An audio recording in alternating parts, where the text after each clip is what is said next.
Hi, how are you? Okay, I don't know if you had the A&E report. She fell back onto the floor while she was playing with her dad off the sofa. I can't even remember how long she was actually not breathing for. She went blue, rigid, and fell. And then a couple of weeks later, she did it again. Okay, so what But it wasn't as bad. What happens? You know when you're crying, but you don't take a breath? Yeah. She just didn't breathe. She went blue. How long did that last for? It felt like it was forever, but I think it was probably 5 minutes, the whole process. When she did come around again, she was slurring, she was still woozy. But once she made it to A&E, within like half an hour of being in A&E, she was back to normal again. Right. And that was that one episode? That was that one episode. Then it happened a couple of weeks after. She went from her room to her brother's room. Yeah. Slipped on the floor, and her brother went off on me, and I was like, what's wrong? What happened? Safa's not breathing. Wait, did you see that long breath pause or anything? Or was it No, just but her brother saw it. Okay. I know he's only 4, but he's quite aware, because he was there when it happened the first time. Okay. Did she actually go blue the first time?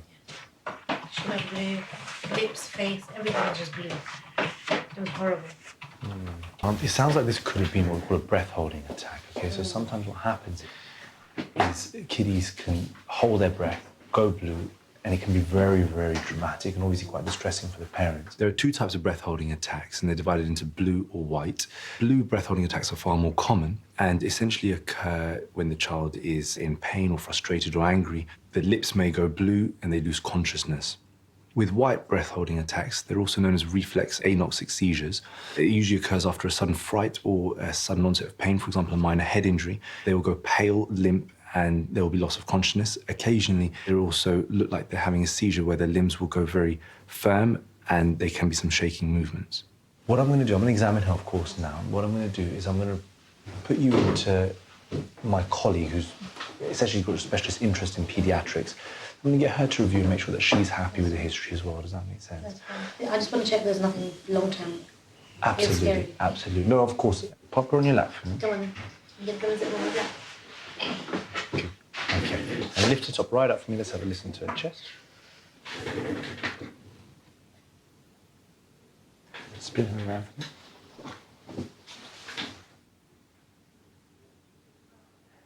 Good, okay.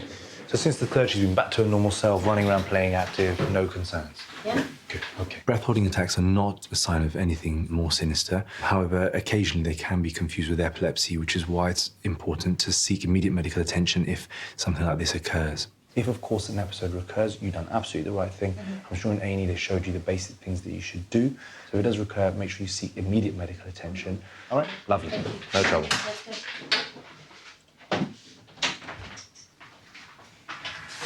All right, bye-bye now.